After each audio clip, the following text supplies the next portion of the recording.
ములుగు జిల్లాలో బీటీ మొక్కజొన్న సాగుపై బిగ్ టీవీ కథనాలు సంచలనం రేపుతున్నాయి. వరుస కథనాలతో వ్యవసాయ శాఖ స్పందించింది. బీటీ మొక్కజొన్న సాగుపై విచారణ చేపట్టింది. శాంపిల్స్ సేకరించి పంపించాలంటూ ఉన్నతాధికారులు ఆదేశాలు జారీ చేశారు. దాంతో సిబ్బంది శాంపిల్స్ సేకరించి హైదరాబాద్కు పంపించారు. జల్ల కాలనీ, యోగితనగర్, దానవాయిపేట గ్రామాల్లో మొక్కజొన్న నుంచి శాంపిల్స్ తీసుకున్నారు. 15 రోజుల్లో నివేదిక వచ్చే అవకాశం ఉంది. ప్లాస్టర్ చేయండి, క్లోజ్ అయిపోతుంది.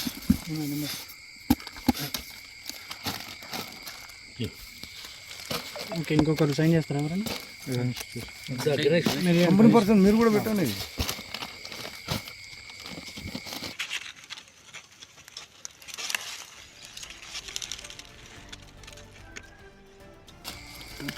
ప్లాస్టర్ చేయండి, క్లోజ్ అయిపోతుంది.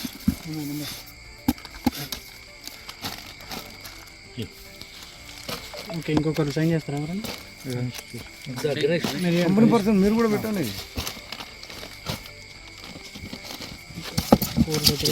ప్లాస్టర్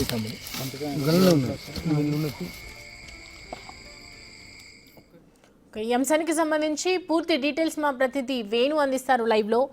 వేణు, అగ్రికల్చర్ డిపార్ట్మెంట్ తీసుకొచ్చింది, శాంపిల్స్ అన్ని సేకరించినట్లుగా తెలుస్తోంది. సో డీటెయిల్స్ ఏంటి, అసలు ఎలా ఉంది బిగ్ టీవీ ఎఫెక్ట్ మొత్తానికి?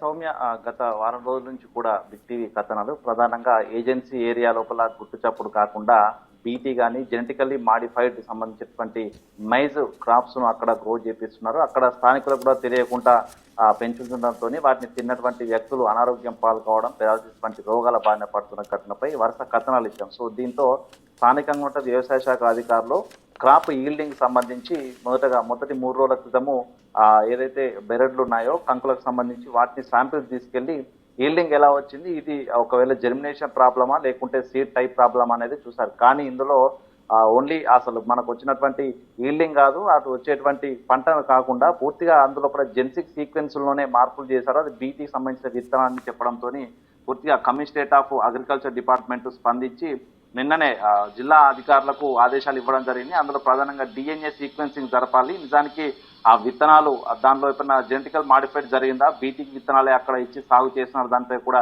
క్లారిటీ తేవాల్సి ఉన్న నేపథ్యం లోపల అధికారులకు ఆదేశాలు ఇవ్వడం. తెల్లవారుజామున 3 గంటలకు 3 గ్రామాలకు, వాజేడు మండలం సంబంధించి 3 గ్రామాలకు పూర్తిగా వ్యవసాయ శాఖ అధికారులు సిబ్బంది వెళ్లారు. ప్రస్తుతం శాంపుల్స్ అన్ని సేకరించారు. దాంతో పాటుగా ప్లాంట్కు సంబంధించినటువంటి శాప్తో పాటుగా ఏదైతే మొక్కజొన్నకు సంబంధించి కంకులు మొలకెత్తే ఆ కంకులను కూడా శాంపిల్స్ కొని తీసుకెళ్లి ప్యాక్ చేసి ప్రస్తుతం హైదరాబాద్కి తరలిస్తున్నారు. హైదరాబాద్ ల్యాబ్కు తరలించిన తర్వాత జీనోమ్ సీక్వెన్సింగ్ నడిపే అవకాశం ఉంది. సో అంటే డిఎన్ఏ ఫింగర్ ప్రింట్ చేస్తే ఏదైతే మైజ్ క్రాప్, ఏదైతే రైతులు ఇప్పుడు సాగు చేసిన క్రాప్ ఉందో దానికి సంబంధించినటువంటి విత్తనాలు గత పేరెంటల్ సీక్వెన్స్ ఏముంది, సో సీక్వెన్స్ సేమ్ ఉందా లేకపోతే దీనిలో మార్పులు చేర్పులు ఏమైనా జరిగాయనే దానిపైన కూడా టెక్నికల్ డేటా వచ్చే అవకాశం కనిపిస్తుంది. దీనికి సంబంధించి దాదాపుగా రిపోర్ట్ రావడానికి 15 రోజుల సమయం పట్టే అవకాశం. ఎందుకంటే ఈ డిఎన్ఏను ఫ్రాగ్మెంటేషన్ చేయడం, ఆ తర్వాత SSR same repeat sequence run చేయడము, పాలిమరేజ్ చైన్ రియాక్షన్ ద్వారా ఆ యొక్క సీక్వెన్స్ డిఎన్ఏ సీక్వెన్స్ అంతా కూడా పరీక్ష చేసే అవకాశం కనిపిస్తుంది. ఒకవేళ దాంట్లో కనుక మార్పులు చేసి ఉంటే ఏ రకమైన మార్పులు చేశారనే దాంట్లో కూడా పూర్తి డేటా రావాలంటే దాదాపు 2 వారాల సమయం పట్టే అవకాశం కనిపిస్తుంది. మొత్తానికైతే బిగ్ టీవీ చేసిన ప్రసారాలతోని వేగంగా కమిషనరేట్ ఆఫ్ అగ్రికల్చర్ స్పందించడం, ఈ రోజున శాంపిల్స్ తీసుకెళ్లడంతో కూడా దీనిలో అధికారులు కూడా కొంత అనుమానాలు వ్యక్తం. ఎందుకంటే మైజ్కు సంబంధించి క్రాప్ ప్రొడక్షన్ చేసే సమయం లోపల ఈ స్థాయి దిగుబడి తగ్గిపోవడం ఒక ఎత్తు అయితే, మరోవైపు ఆ కంకులను ఎవరైతే తిన్న వ్యక్తులున్నారో వాళ్ళకు కూడా పూర్తిగా రోగాలు రావడం ఒక మిస్టరీ అయితే ఉంది. సో ఆ మిస్టరీ అయితే మరొక 2 వారాల్లో బయటపడే అవకాశం అయితే కనిపిస్తుంది. దీంతో ఇక బిగ్ టీవీ కథనాలతో అధికారులు స్పందించడము, పూర్తిగా క్రాప్ సీడ్ జెర్మినేషన్ ప్రాబ్లం అంటూ మొదట చెప్పినటువంటి వ్యవసాయ అధికారులు నేడు డిఎన్ఏ ఫింగర్ ప్రింటింగ్ కోసం శాంపిల్స్ తీసుకోవడంతో అసలు నిజంగా ఏజెన్సీలో ఏం జరుగుతుంది, ఆ సీడ్ సంబంధించి అది ఏమైనా బీటీకి సంబంధించి రకాలైనా లేకుంటే దానిలో ఏదైనా ప్రాబ్లం జెనెటికల్ మాడిఫైడ్ చేసిన విత్తనాల దానిపై కూడా క్లారిటీ వచ్చే అవకాశం ఉంది. కాబట్టి ఇన్ని రోజులు అక్కడ ఉన్నటువంటి ఏజెన్సీ గ్రామాల ప్రజలు కూడా అసలు ఆ మొక్కజొన్న విత్తనాలు ఏదో ఉందంటూ కూడా చాలా అపోహలు, సో అదంతా కూడా వెరిఫై అయ్యే అవకాశం కనిపిస్తుంది. మొత్తానికి బిగ్ టీవీ కథనాలతో అధికారులు స్పందించడంతో స్థానిక ప్రజలు కూడా హర్షమైతే వ్యక్తం చేస్తున్నారు. ఇక దీనికి సంబంధించి జీనోమ్ సీక్వెన్సింగ్ నడిపిన తర్వాత అసలు అందులో ఏమైనా చేంజెస్ ఉన్నాయని తెలిస్తే దానికి సంబంధించి పూర్తిగా అది రాష్ట్ర ప్రభుత్వం అయితే కేంద్ర ప్రభుత్వం నివేదిక పంపాల్సిన అవసరం ఉంటుంది. దాంతో కేంద్ర ప్రభుత్వం నేరుగా రంగంలో దిగి ఆ విత్తన కంపెనీలు ఎవరు ఆ విత్తనాలు ఇచ్చారు, ఎక్కడి నుంచి నుంచి అవి తయారవుతున్న దాంట్లో కూడా పూర్తిగా ఎంక్వైరీ జరగాల్సిన అవకాశం ఉండే పరిస్థితి. సో మొత్తానికి పూర్తిగా DNA ఫింగర్ ప్రింటింగ్ రిపోర్ట్స్ వస్తేనే దీనిపై ఫర్దర్ స్టెప్ అయితే ఉండే అవకాశం అయితే కనిపిస్తూ ఉంది సౌమ్య. సో వేణు అంటే 1300 రైతులను నిండా ముంచి నేర్చినటువంటి పరిస్థితి, అంటే ఆల్మోస్ట్ 6000 ఎకరాలకు సంబంధించి మోసం జరిగింది. సో మొత్తం దీనికి సంబంధించి వాళ్ళు తీసుకున్నటువంటి శాంపిల్స్ ఎన్ని ఎకరాల నుంచి సాగు తీసుకున్నారు అండ్ అక్కడ ప్రజెంట్ రైతులు ఏం చెప్తూ ఉన్నారు? అంటే మొత్తంగా 3 ప్రాంతాలు, మొత్తంగా ఇప్పుడు రైతుల వద్ద తీసుకున్నటువంటి 3 ప్రాంతాల నుంచి అయితే ప్రస్తుతము వీళ్ళైతే శాంపిల్స్ సేకరించారు. అందులోపల జల్ల కాలనీ, యోగితా నగర్, దానవైపేట. సో ఈ 3 గ్రామాల పరిసర ప్రాంతాల్లోనే డ్యామేజ్ భారీగా జరిగింది కాబట్టి ర్యాండమ్ సెలెక్షన్ ద్వారా ఈ 3 గ్రామాలను ఎంచుకున్నారు. సో అక్కడ నుంచి శాంపిల్స్ అయితే దీనిలో ఒక 2 అంశాలు ముడిపడినాయి. ఒకటి పూర్తిగా ఈల్డింగ్ రాకపోవడము, వాళ్ళు ఏదైతే కంపెనీ మొదటగా విత్తనాలు ఇచ్చినప్పుడు ఈ స్థాయి దిగుబడి వస్తుంది, లాభదాయకంగా ఉంటుందని చెప్పి పంటలు వేయించారు. ఆ తర్వాత పంట పూర్తిగా నష్టపోయారు, పెట్టుబడి కూడా నష్టపోయిన రైతులు. సో వాళ్లకు కాంపెన్సేషన్ ఇవ్వడం అనేది ఒక ఎత్తు అయితే, అసలు ఇచ్చినటువంటి సీడ్స్ అనేవి కూడా పూర్తిగా జెంటికల్లా మాడిఫై చేసినటువంటి సీడ్స్ అయి ఉండొచ్చు.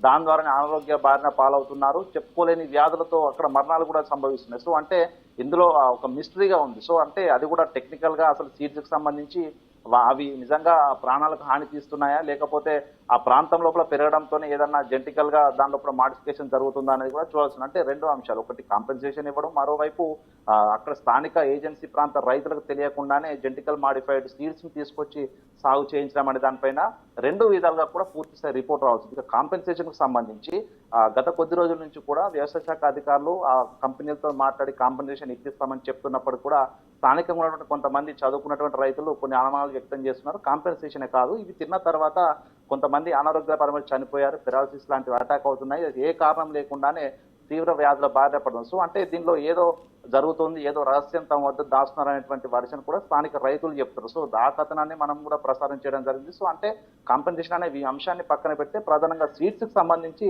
క్లారిటీ అయితే రావాలి. ఇందులో ఏమైనా మాడిఫికేషన్ జరిగాయా జీన్స్ లోపల, అందుకే ఈ ప్రాంతంలో దిగుబడి కంప్లీట్ గా తగ్గిపోయి అవి తిన్న తర్వాత మాకేమన్నా అనారోగ్య బారిన పడుతున్నామనే విషయాలు కూడా క్లారిటీ రావాలని స్థానికులు చెప్తున్నారు. కాబట్టి దీనిలో ఒక కాంపెన్సేషన్ అనే అంశం అనేది కంపెనీ చూసుకుంటుంది, కానీ దీనికి సంబంధించి ప్రభుత్వం మాత్రము విత్తనాలకు సంబంధించినటువంటి జీన్ సీక్వెన్సింగ్ చేస్తే దానిలో గతం నుంచి ఉన్నటువంటి మేజ్ రకాలే వాడుతున్నారా, లేకపోతే దానిలో ఏమన్నా మాడిఫికేషన్ చేసి అక్కడ పంటను వేసే విధంగా రైతులకు తెలియకుండానే ఆ సాగు చేయించే ప్రయత్నం చేస్తున్నది కూడా క్లారిటీ రావాల్సింది. మొత్తానికి ఈ బిగ్ టీవీ కథనాలతో అధికారులు పూర్తిగా రాష్ట్ర స్థాయి అధికారులు కథలు రావడం అయితే స్థానికంగా ప్రజలు సంతోషం వ్యక్తం చేస్తున్నారు. దీనికి సంబంధించి అసలు ఏం జరిగిందనేది, వాట్ ఈజ్ వాట్ అనేది కూడా వాళ్ళు తెలుసుకోవాలనేటువంటి ఒక డిమాండ్ వెలువెత్తుంది. సో అప్పటి వరకు కూడా కాంపెన్సేషన్ మాకు ఇవ్వాల్సిన అవసరం లేదు, అసలు ఈ యొక్క విత్తనాలు ఎక్కడివి, ఏ నుంచి వచ్చాయనేది పూర్తిగా తెలిస్తేనే కాంపెన్సేషన్ అంశం మాట్లాడతామంటూ కూడా స్థానిక రైతులు చెప్తారు. సో దీనిపై మరొక 2 వారాలు వేచి చూస్తేనే దీనికి సంబంధించినటువంటి పూర్తి క్లారిటీ వచ్చే అవకాశం ఉంది. సో అప్పటి వరకు కూడా వేచి చూస్తామంటూ దాదాపు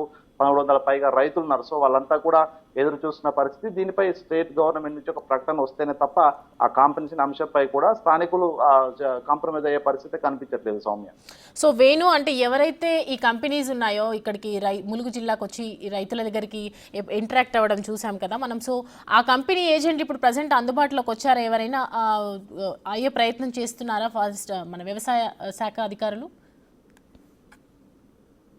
వాస్తవానికి 10 రోజుల క్రితం నుంచే అక్కడ రైతులు పూర్తిగా పంట దిగుబడి కంప్లీట్ గా తగ్గిపోయింది. బెరడుకు దాదాపు 10 నుంచి 20 గింజల కంటే ఎక్కువ రాలేదు. ఈ స్థాయి దిగుబడి పడిపోవడం, ఈ స్థాయిలో విత్తనాలు ఫెయిల్ కావడం గతంలో ఎన్నడూ చూడలేదు స్థానిక రైతులు. సో మొట్టమొదటగా వాళ్ళు ఈ విధంగా జరిగిందంటూ కూడా ఎవరైతే వాళ్ళకి ఏజెన్సీ సంబంధించిన వ్యక్తులు ఆ విత్తనాలు ఎవరైతే అప్పచెప్పారో వాళ్ళతో మొదటగా చెప్పారో, అయితే వాళ్ళు కూడా ఈ సమస్య పోతుంది, కంపెనీతో మాట్లాడి మీకు అంతో ఇంతో కాంపెన్సేషన్ ఇస్తామంటూ కూడా మొదట చెప్పడంతో కొంత సైలెంట్ అయ్యారు. కానీ దాదాపుగా 1000 ఎకరాల లోపల ఇట్లాంటి పరిస్థితి రావడంతో కూడా రైతులంతా ఏకమవ్వారు. అసలు ఎందుకు ఇట్లా జరుగుతుంది, గతంలో ఎన్నడూ లేనటువంటి. సో ఇదంతా కూడా కంపెనీ నుంచి వచ్చినటువంటి సీడ్స్. సో ఇవే ఇట్లా జరిగితే స్థానికంగా ఉన్నటువంటి రైతులు తాము వారసత్వంగా వచ్చినటువంటి విత్తనాలు వేసిన రైతులకు ఇట్లాంటి డ్యామేజ్, దిగుబడి తగ్గింపు జరగలేదు. సో అక్కడే వాళ్ళంతా కూడా అనుమానాలు వ్యక్తం చేశారు. సో ఎందుకు ఇట్లా జరిగిందనే అంశంపైనే అందరూ మాట్లాడుకొని దీనిలో ఏదో జరుగుతుందంటూ కూడా పూర్తిగా ఏజెన్సీ ఎవరైతే వ్యక్తులున్నారో ఏజెంట్లను కూడా పూర్తిగా ప్రశ్నించిన నేపథ్యం లోపల కంపెనీతో మాట్లాడి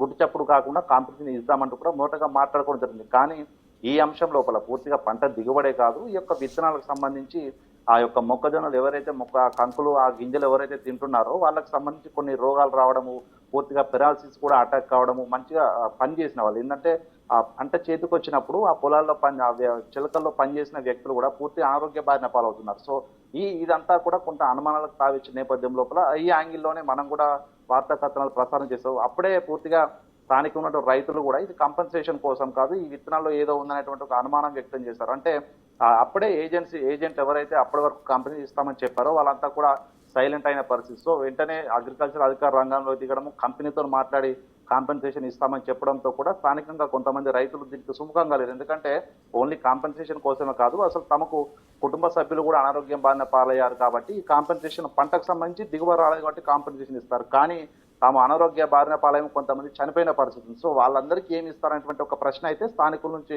వెల్లువెత్తిన నేపథ్యంలో కూడా ప్రస్తుతం కంపెనీలు కూడా సైలెంట్ అయ్యాయి. సో ఈ నేపథ్యంలో కమిషనరేట్ ఆఫ్ అగ్రికల్చర్ స్పందించడము, దీనికి సంబంధించి పూర్తి స్థాయి ఆ సీడ్కి సంబంధించినటువంటి జెనెటికల్ మాడిఫికేషన్ జరిగిందా, అందులో ఏమైనా జీనోమ్ సీక్వెన్స్ మార్చి అక్కడ కొత్త రకమైన వంగడాలు సృష్టించడానికి అక్కడ ప్రయోగాలు చేస్తున్నారా, ట్రయల్గా ఆ ఏజెన్సీ ప్రాంతాన్ని ఎంచుకున్నారా అనేది ప్రస్తుతం తేలాల్సి ఉంది. సో అదే పూర్తయ్యే వరకు కూడా ఏజెంట్ కూడా ఎవరు కనిపించే పరిస్థితి అక్కడ ఉండట్లేదు. ఎందుకంటే ఇది ఆ కీలకమైనటువంటి అంశం. ఒకవేళ దిగుబడి రాకపోతే ఏజెంట్లు నేరుగా రైతులతో మాట్లాడుకుని కాంపెన్సేషన్ కంపెనీతో మాట్లాడి ఇప్పించే పరిస్థితి ఉండేది. కానీ ఇప్పుడు కాంపెన్సేషన్ అనే అంశం చాలా చిన్నది. పూర్తిగా ఇందులో జెనెటికల్ మాడిఫికేషన్ జరిగాయా అనేది ఒక డిఎన్ఏ సీక్వెన్సింగ్ జరిగితే తెలుస్తుంది. కాబట్టి ఇదంతా కూడా ఒక కీలకమైన అంశము, ఒక పూర్తిగా ఒక మిస్టరీని అయితే చేయించే అంశం. కాబట్టి దీనికి సంబంధించి ప్రభుత్వం చొరవ తీసుకుంటేనే తప్ప అక్కడ ఏం జరుగుతుందో తెలిసే అవకాశం. సో అప్పటి వరకు వెయిట్ చేస్తామంటూ స్థానిక రైతులు చెప్పడంతో ఏజెంట్లు ఎవరైతే ఇన్ని రోజుల పాటు కాంపెన్సేషన్ ఇస్తామంటూ రైతులు చెప్తూ తిరుగుతున్న ఏజెంట్లు ఎవరు కూడా ప్రస్తుతం గత వారం రోజుల నుంచి కూడా వాళ్ళంతా కూడా అక్కడ కనిపించట్లేదు. అంటే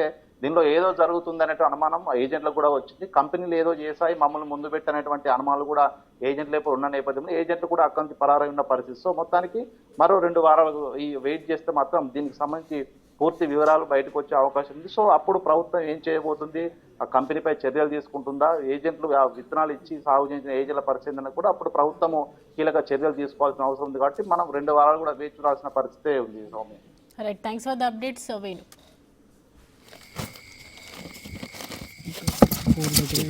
ప్లాస్టర్ ఇస్తామని